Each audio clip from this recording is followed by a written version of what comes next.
ঘন্টা লাগবে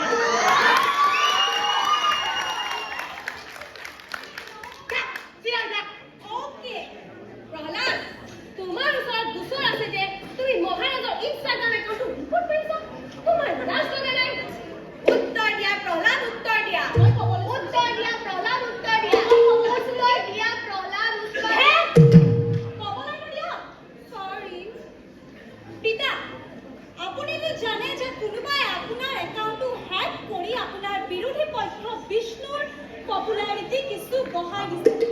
আৰু আপোনাৰ কথা উল্টা পুল্টা মিছা মিছি কৈ আপোনাৰ বাবে অপপ্ৰচাৰ কৰিছে সেইকাৰণে পিতা মই আপোনাৰ একাউণ্টটো ৰিপৰ্ট মাৰি আপোনাৰ অপপ্ৰচাৰ হোৱাৰ পৰা ৰক্ষা কৰিছোঁ আৰে পিতা মই আপোনাৰ ভালৰ বাবেই কৰিছোঁ I am proud of my son, কিন্তু সেই হেকাৰটোৰ সন্ধান আমি উলিয়াম কেনেকৈ ইয়াৰ বাবে মোৰ ওচৰত এটা ফেণ্টাষ্টিক প্লেন আছে পিতা ফেণ্টাষ্টিক প্লেন যিদৰে সেই হেকাৰটোৱে আপোনাৰ একাউণ্টটোৰ পৰা কিবা কিবি কথা আপোনাৰ অপপ্ৰচাৰ কৰিছে ঠিক তেনেদৰে আপুনি ৰাইজৰ সমস্যাবোৰৰ ওপৰত মিছা আশা দি আপোনাৰ প্ৰফাইলটো ৰিকভাৰ কৰি পেলাওক কিন্তু এই সম্ভৱ কেনেকৈ আজিকালি সমস্যাবোৰৰ খবৰবোৰ বিচাৰিব লগা নহয় পিতা ই নিজে নিজে আকাশে বতাহে চালে বেৰে সকলো ফালে উৰি উৰি আহে ই নিজে আপোনাৰ চৰণত আহি পৰিব মানে খবৰবোৰ নিজেই মোৰ ওচৰলৈ আহিব আৰু ক'ব হাই মই আহিলো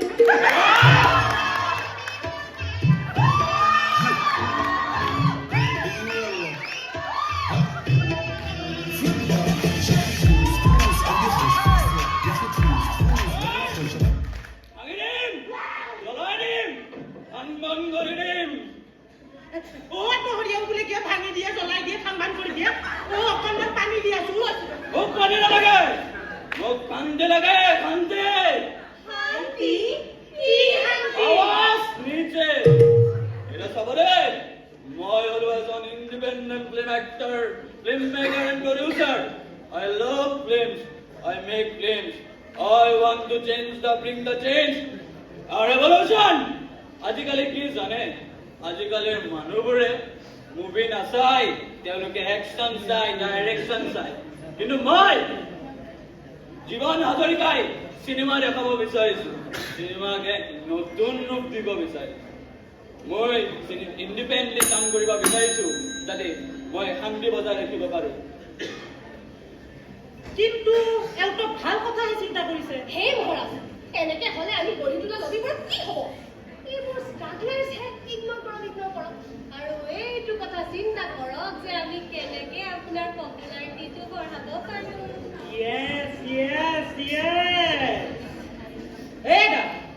আপুনি চিন্তা নকৰিব আপোনালোকৰ দৰে ষ্ট্ৰাগলাৰ্ছসকলৰ বাবে মই এখন নতুন আঁচনি নবীন চলচ্চিত্ৰ চিন্তা আঁচনি য'ত আপোনালোকৰ দৰে শিল্পীসকলক ৰাজ ভঁৰালৰ ধন খৰচ কৰি আৰ্থিক সাহায্যও প্ৰদান কৰা হ'ব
আৰে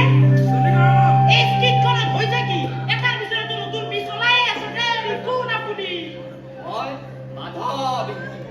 এই পৃথিৱীখন ইমান ধুনীয়া ইমান সেউজীয়া ইমান শুৱনি ইয়াত ইমানবোৰ গছ গছনি আছে ইমান চৰাই চিৰিকটি আছে গছবোৰ নাকাটিব পৃথিৱীখন ধ্বংস নালাগে নহয় কৰিব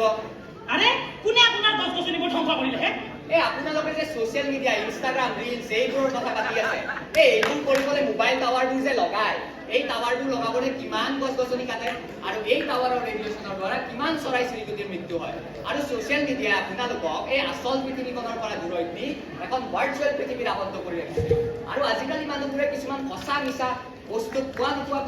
এনেই দুখ কৰি থাকে আৰু ফলোৱাৰ্ছটো সঁচাই নহয় ফলোৱাৰ্ছ কি আবুল তাবুল কথাবোৰ বলকি আছে অনাৰ্থক জ্ঞান নহয়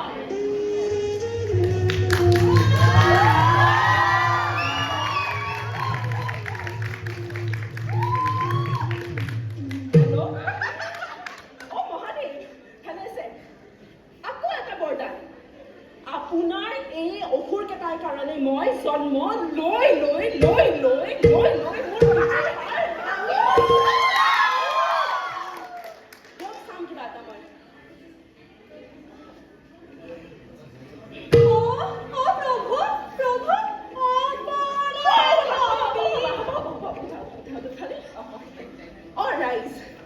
ভালে আছে মই এটা যুগত আহিছিলো নৰসিংহ হৈ কিন্তু এইবাৰ মই মাৰিবলৈ অহা নাই মই মৰমত কথা এটাহে বুজাবলৈ আহিছো আমাৰ নাটখন চাই কি বুজিলে কওকচোন কথা বাৰু বহুত হ'ল কিন্তু গম পাইছেনে এইবোৰ একো নতুন কথা নহয় কেৱল ধ্যান নিদিয়া কথা হয় কথাবোৰ সঁচাই আকাশে বতাহে চালে বেৰে চবফালে উৰি আছে কিন্তু আমি খালি মন দিয়াৰ প্ৰয়োজন এখন সমাজ গঢ়ি তুলিবলৈ বাৰু এইখিনি কথা দিয়ে আজিলৈ আহিছো ধন্যবাদ ইমানবোৰ যে ঘটনা হৈ গ'ল আৰু যে মোৰ ইনষ্টাগ্ৰাম একাউণ্টটো হেক কৰিলে তেন্তে সেই হেকাৰজন কোন যাৰ নাম প্ৰহ্লাদ বৰ্তমান